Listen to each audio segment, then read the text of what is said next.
Welcome to Art Talk. I'm Patricia Shippey, your host of Through the Eyes of the Artist, a program that focuses on art from a human perspective by getting to know the artists, their attitudes, motivations, and even their lifestyles, all the things that influence their personal artistic expression, giving us an opportunity to understand and to vicariously participate in the creation of art and to see our world through the eyes of the artist.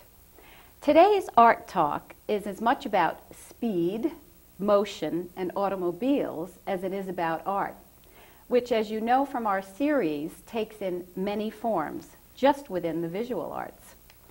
While sculptor Lee Duran has only recently returned to the world of art, his career as an architect with a passion for motor racing fused when he decided to combine his love of form, addiction to motion, and mechanical skills into sculpture. Born in Chicago and educated as an architect at the University of Illinois and Princeton University, he also studied sculpture there under professors Frank Gallo and Joe Brown. After completing his studies in art and architecture, Lee had a brief career in teaching as an associate professor at Illinois and Ball State and as a visiting lecturer critic at Rhode Island School of Design, Harvard University, and at Rensselaer Polytechnic Institute. He then embarked on a career in architecture with frequent diversions into motor racing and auto restoration. He's had a lifelong involvement with machines, racing hydroplanes, motorcycles, and cars. And while continuing his architectural practice and restoring cars, he also works on his sculpture series, which we're going to talk about today, which has been shown in galleries from Connecticut to California. Welcome to Art Talk, Lee. Thank you, Patricia. Nice to be here. Quite a background. It's been fun. Well, I'm sure it has. Your work is fun. But I want to first, if you will, help me fuse, just as you did, architecture, design, and then sculpture. All of those things. As a process? Yeah, yeah. Of course, the discipline of architecture is really a matter of resoluting form and spatial problems and programmatic requirements, client needs. And so you take a number of various disciplines and kind of wed them together to get something to happen. The form of architecture isn't necessarily the best medium that I found to use in sculpture. My early work was pretty much wed to the notion of architecture, architectural forms, trying to enclose spaces with planes, doing things like this. So this is an earlier series, yes, which to me very much relates to architecture. Form, certainly, space. And it's hollow. It's really very volumetric, and it was sort of a volumetric thinking that generated these kinds of forms. I tried to adapt the architectural forms to figures, and I wound up with buildings on stilts and various forms, but yeah, they weren't really human forms. Well, they weren't round forms. Yeah, well, that's one of the things that fascinates me about your work, because we're going to go view Lee's studio and home, and you're going to see a lot of edges, hard edges, and here we have edges. And then the whole evolution changed to these rounded, streamlined forms. But I want to go back to design, architecture, and then Art Deco, and that was a whole very important, influential design period. It was a period in which everybody was very optimistic about what could be done with technology, what could be the love affair of actually being able to move, to be able to travel, and there was such an optimism in the way it was expressed, and in architecture, sometimes it just got stuck on, but the most interesting aspects of Art Deco really were in the design of things that you used, things that you held. Function. Function, And in some cases, vehicles, that the automobiles, the Art Deco impact on the automobile was really a fascinating thing.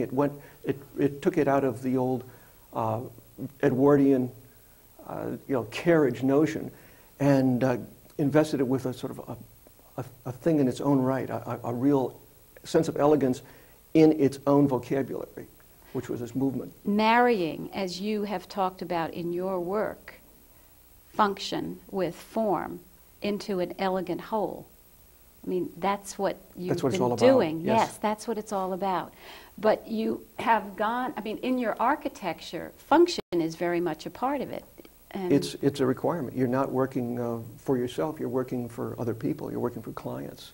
Yeah. And so you have to acknowledge first and foremost who's paying the bills, which is the client and the client's needs. Yeah. And so it becomes a little different notion. There's room for whimsy, but it shouldn't be whimsy in itself. It should have something that's going to last, hopefully, a couple centuries anyway. Yeah, yeah. Let's tie in before we go to our tape of what we filmed the other day. To your interest is in cars and speed and how that ties into your present work. Okay, how do we start this process? We're going to talk about what happens in here first, or? Well, no, I just want to know, when did you first become so interested in cars and speed? Oh, I think I was probably about 6 months old. I've just always been fascinated by things that move by themselves. And when I was a child, I made toys. Put wheels on sticks, start out with, to make them move around. And okay. I can remember when I was a kid, just sitting by the curbside, looking at cars that went by, because they had their own life. They could move under their own power. So the fascination was at a very early age. I'm with afraid cars so. and speed. No, that's okay. I think it's great. Well, let's go now. And I mean, everyone's so interested in an artist's surroundings and the life that they live. So we're going to share that with our audience, and we're going to go now and look at cars and your studio.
What a wonderful day we had together there.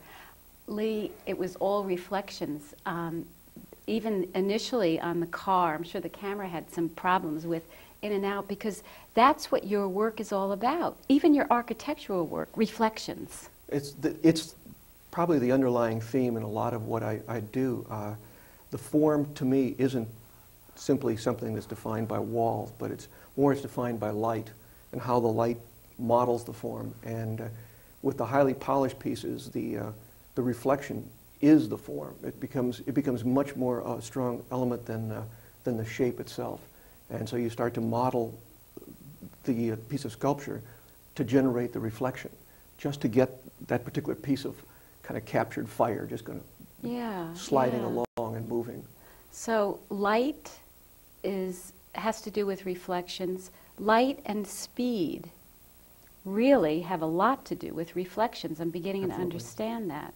So really, those are your elements. Just as a painter would think of color, you're thinking of light and reflected light.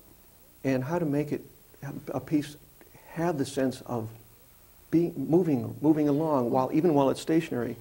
The notion of just doing a piece, trying to make it look fast. Automobile designers try and design cars, and they design them, and they think, wow, this looks like a fast shape.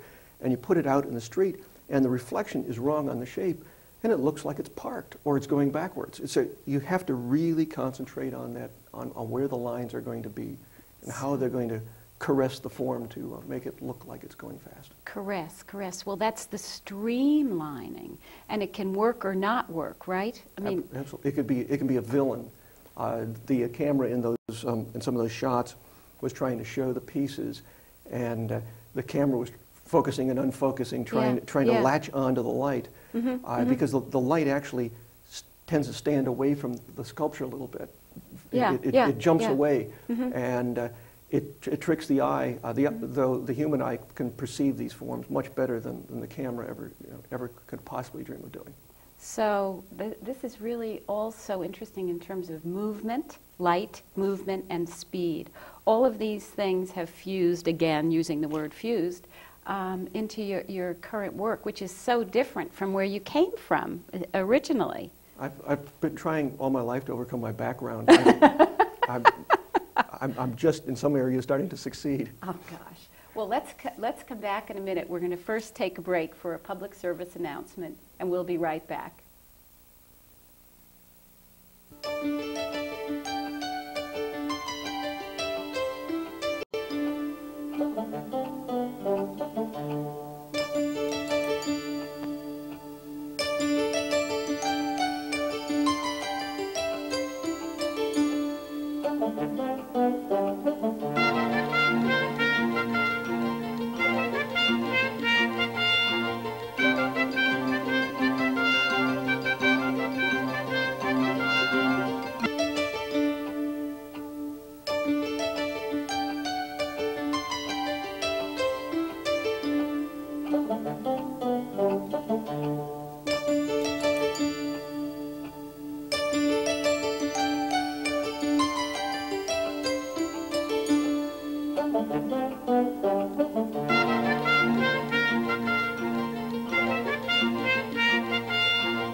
Art is a process that fills our lives. See it, enjoy it. This public service announcement is brought to you by the Griffiths Arts Center, New London, Connecticut. Welcome back to Art Talk. We're visiting with Lee Duran and looking at his newest series of chrome goddesses as well as chariots. Lee, I'm curious, when did you begin this new series? I mean, and how did you get inspired to do them? Well, the series started actually in my mind a while before I actually decided to kind of go and build them.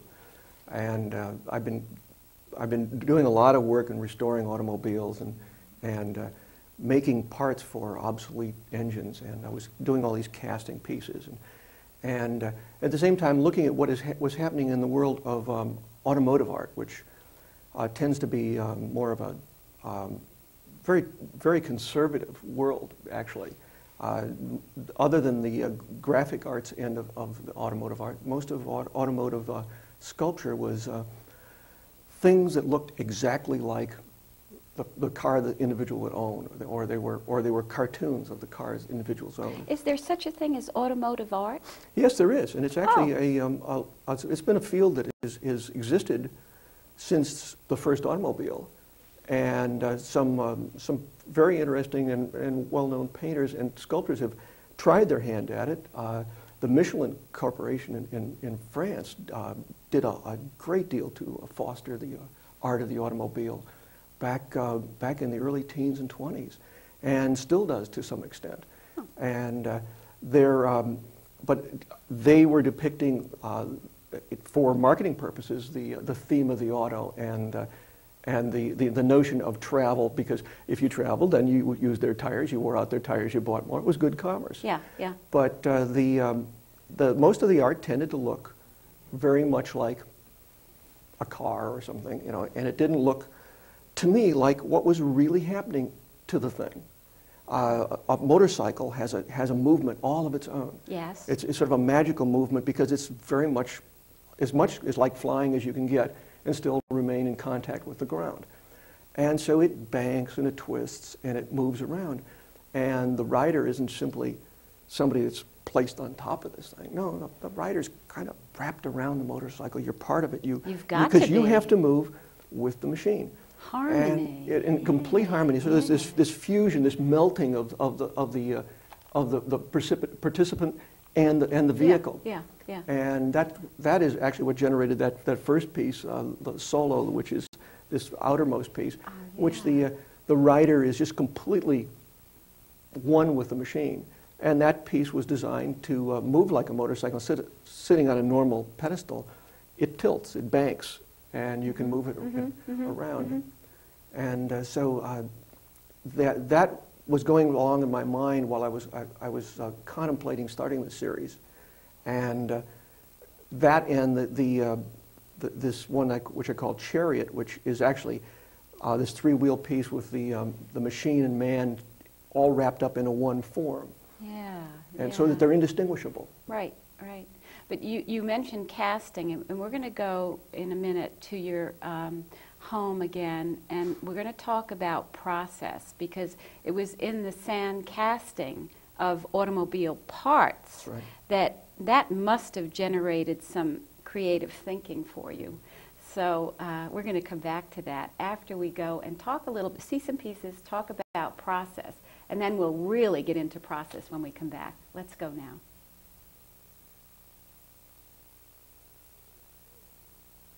Art talk out here, and we have a lot to talk about with Lee, because we've already seen the perspective of the architecture, the cars, and the precision of each part, including those shiny surfaces of the car.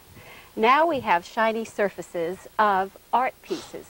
And Lee, you have to please take me through all the work you do to get to the finished product. Well, the finish is a part of the original concept anyway, because you're really visualizing this whole process with the shiny thing as the element in the end. So you have that already in your mind before you begin the whole subject. Absolutely, it's an integral component of the essence of the piece, because the magic is in this reflection. And so you're have you visualized this piece before you even began to put it together? In a way, in that I'm seeing these lines and these lights and highlights, which are actually the shape of the piece is defined by its highlights and its reflections more than its overall form. Did you get to that from the car parts that you were making at sand casting? Or, I mean, did they have reflective parts? Yes. Yeah. Okay, they did. Well, because they're also this tactile element of handling them.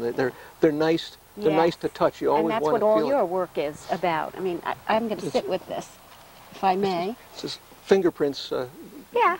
Yes. Yeah, they're happy. What is this material? That's a cast polyester resin that's used to stabilize the piece, and it's a harder material than clay.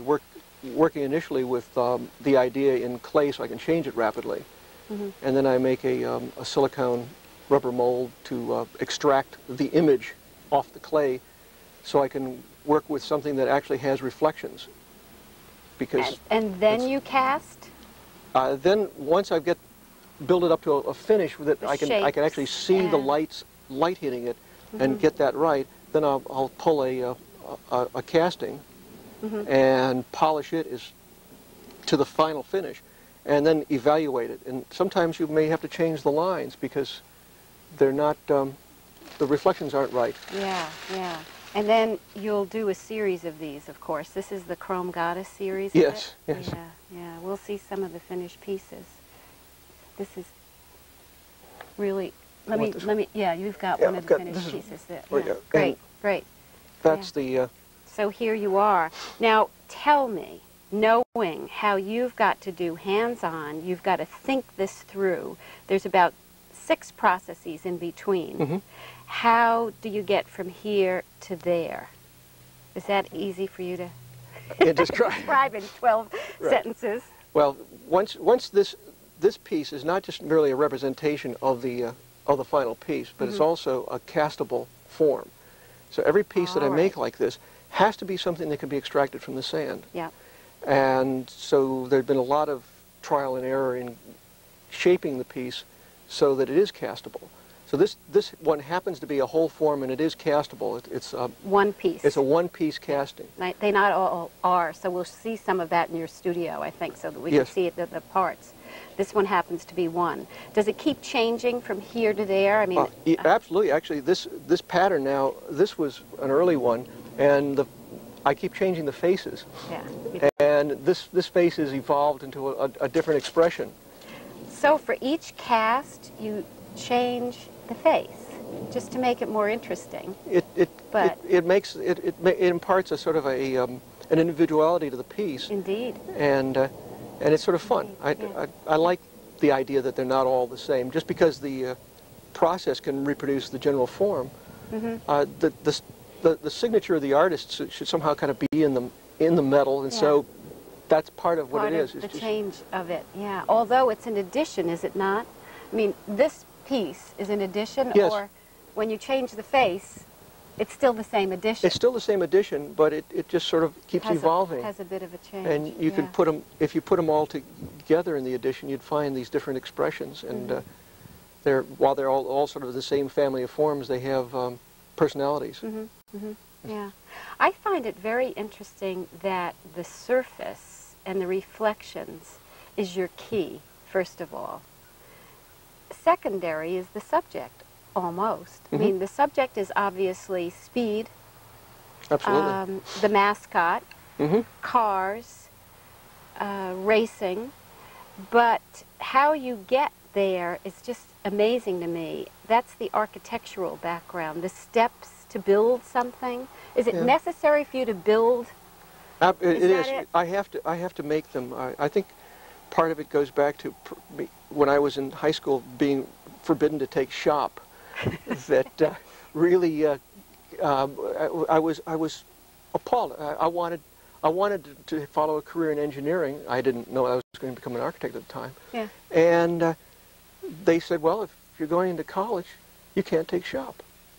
And I was just blown away by this. And you wanted hands-on. The head can't function without the hands. And so I all this work that I've done since I started my own career, my own business, has been to basically build whatever it is that I designed. And whether it was architecture or cars or sculpture. or now I could never, I just couldn't lay claim to the fact that I did something if I'd merely written a check to somebody else to do it. Yeah, yeah. I have to do it. Yeah, yeah. But from ground up. Yes, Yeah, yes, yeah. that's the best part. Yeah. Because- Oh, good. Well, let's go see from ground up. Let's go down into one of Lee's studios and just see some of the processes to get to these beautiful finished products. I've asked Lee to show us one of his workrooms so you can understand this beautiful, pristine work of art that you've seen, how it gets done. It doesn't just happen. There are many hard working steps to it. So that's what I want you to take us through, if you would, Lee. Show the complexity of the chrome goddess. Well, it all starts with an idea, and sometimes it's an emotion, sometimes it's just kind of an abstract idea of what kind of a shape you want to have happen.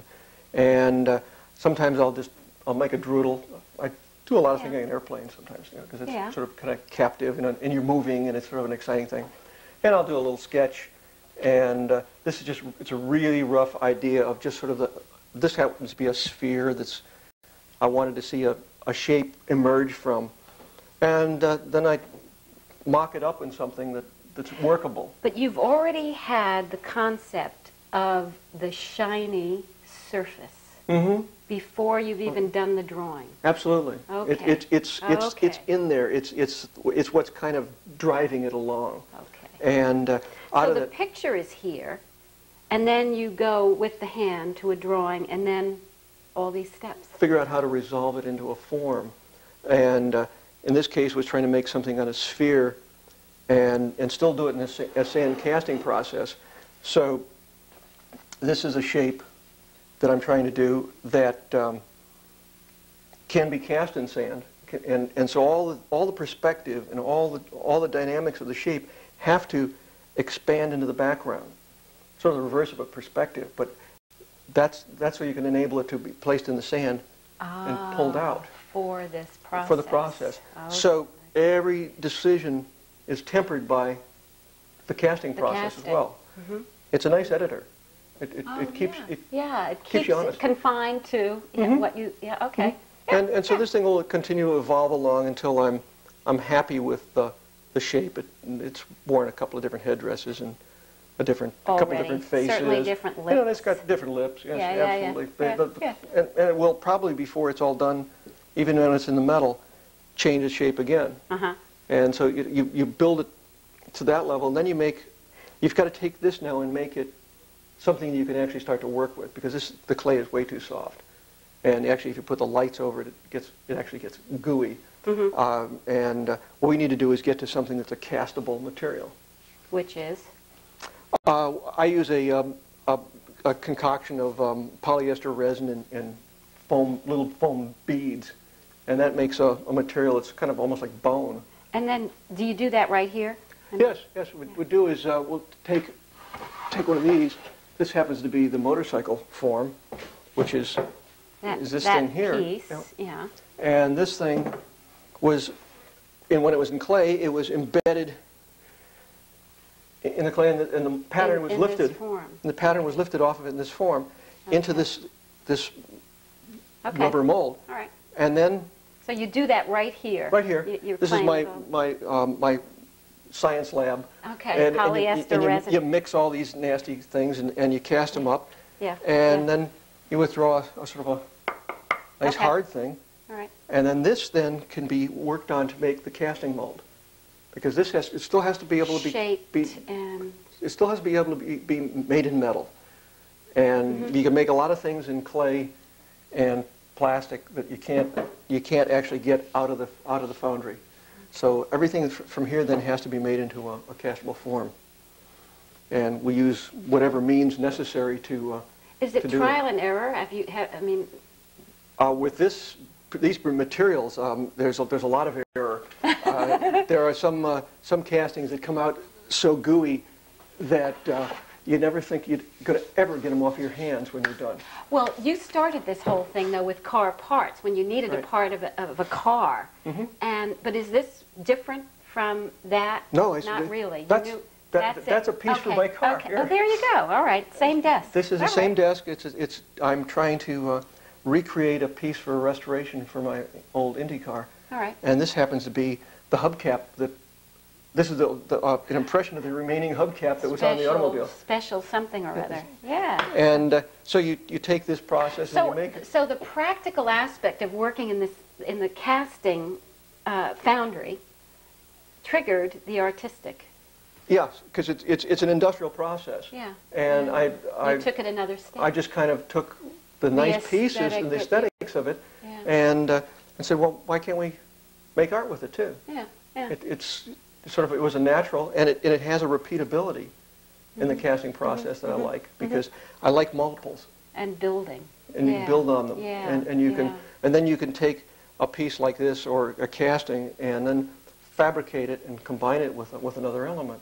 That's how you make all these stuff you see around here. What is this stuff? Can you walk us through some of this? Well, this is sort of my clay pile over here, and we're working on pieces.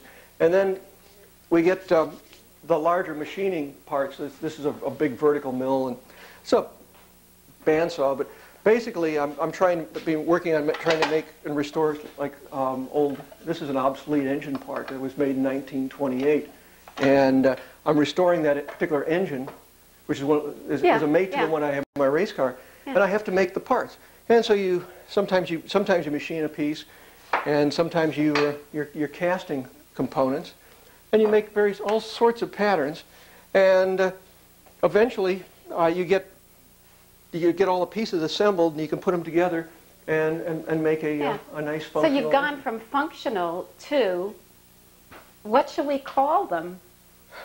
Well, do you have a name for this series of mascots? They're called chariots. Actually, is the name of the series. All right. Yeah. Great. And it's and the Chrome Goddess is the latest iteration of the chariot series. I can't wait to see that big one that you're working on. Oh yes, the sleeping form. Yeah. Great. Good. Well, thanks. We're going to go back to the studio now and talk some more. Well, as you can see, there are a myriad of processes that Lee goes through in order to finish a piece. And you should know, and I'll say this and then you can correct me, Lee, you started out by making functional parts of cars, working on your racing cars. And you actually started sand casting these pieces of cars that will work. Engine functional. Parts, yes. Okay, engine parts. Engine parts. And you found these parts as they came out of the sand beautiful. Absolutely. I mean, they combine all the best. They're the proper shape for something. So they have not only a function but a form that really works. Yeah. And with the casting process, there generally can be very few superfluous elements. It's got to be right. It's got to be all the things there. So it's a marvelous editorial process, the casting process, because you generally can't stick useless things on because you can't cast them then. It's got to be, you've designed the shape, and then you make the shape, and then you fit all the shapes together. Right. I'm simplifying yes, it, but yeah. Okay. So can you show me here, well, for instance, it's assemblage. It is. There's fabrication and assemblage, and a marvelous spatial game that occurs when you do this. In order to create a piece like this, you can't simply plunk it down in the sand and have it work. So this piece actually is cast in a number of components, and you take the body off, and then the wheels are cast separately. Right. And there goes another. The other part, right. This all has to be done this way because in order to put this piece in the sand, place in the sand like so, right. And extract it, you couldn't just lift it up whole. So these little pins are designed so you can pull this part out, and then you can sneak this part out of the sand. So there's this spatial problem that occurs in the creation of the piece. Mm-hmm. And when you get it out of the sand, this is loose, the wheels are loose, but the front wheel is now part of the form. Yeah. Then you take all these pieces and remove all the various foundry pertinences. This is a place that the metal was fed. Right. Oh, yes, And yes. see, the metal was fed in here, and it was actually, you can sort of see the little place where it was actually vented. Yeah. And when you get all these feeds and risers cut off, then you grind everything and grind and grind and grind and grind. That's when you take it home. This is the part you take home. This is what you get. It's this aluminum. Is what you get back. Yes, this is aluminum. And then although you've worked with other metals. Yes, bronze, manganese, bronze. Yeah. I like aluminum because the finish is very essential when it's polished, and it gives you the impression that the finish goes clear through the piece. Yeah, and it reflects most, I it does. assume. It does. Yeah. It's you can polish it to an absolute mirror luster, and at the same time, it has this marvelous integrity to it that it just really flows. And when you fabricate with it, all the welds, which you have to do to weld this whole thing together, can be ground and polished and produce an absolutely seamless whole. So it becomes just a big piece of liquid metal, and is kind of just coalesced right before your eyes. Yeah, yeah, it's all one part. How about scale, Lee? How do you determine the scale of each piece? I mean, some of them are casting problems. Oh, really? Could you do it? Could you do, like, a racing car is not as big as a regular car? Could you actually sand cast that big or not in one piece? Not from a practical standpoint, because if you try to cast it all in one piece, the metal would become so thick that the core would never cool. It'd be like the center of the Earth. You know, we have this little kind of hot core forever. So you'd cast it in pieces and enclose some volume with it. But you could indeed, you cast locomotives. But most locomotives were all sand cast. I didn't know and that. Something that large essentially is a sand casting. There are fabricated elements within it, but most of those big pieces you see were all cast in a sand cast foundry. Wow, amazing. Well, what about the architectural mind of yours and the artist's mind? Are they very different? Some days. Some days. I mean, there's so many elements here. Having seen your home and the precision that you work in and all the surfaces and then the aerodynamics, I mean, are there different parts of your creative self or does it blend? Sometimes when I'm lucky it blends. There are times when I'm not so lucky and it doesn't. But that one of the disciplines of both architecture, the automotive aspect of restoration, and the scrutiny that's involved both in the architectural product, which is much different than a normal art product in that you've got a paying customer and generally is not an inexpensive item. Sure. And the customer client expects a high level of resolution, of a very high accuracy. Right. And that translates itself into finish as well. And the same thing happens in the automotive end of things. You finish a car for a restoration, and it is going to be examined in a very, very close level of scrutiny, and basically like as if it would be judged in a concours. And so the finish has to be very, very good. So in the creative process, in your own mind, you're the demander, if I That's may. right. Yeah. That's right. Which is a different kind of a challenge. I have one last question, and then I guess we're running out of time again. But do you feel, Lee, that you're sacrificing any part of your other self to be an artist? I mean, the practical side of life and so on. But because you're suddenly now, to me, you're an artist. I mean, it's a different part. It's a different part of my life now. Yeah. In some ways, the architectural end of things you were sort of an acceptable citizen. People expect artists to be odd. Right, and not that they've expected a great deal of architects, but perhaps at least they placed them, in a respectability category that artists, unfortunately, are not in our society expected to share. Yeah. Artist is supposed to be a bit of an outlaw. Unfortunately, sometimes that's nice. Yeah. Because it gets rid of stupid questions, but at the same time, it doesn't people tend to think of art as superfluous, something outside of their life, and it's not. It's right there. It's as good architecture should be. It should be like right in your there, life. Yeah.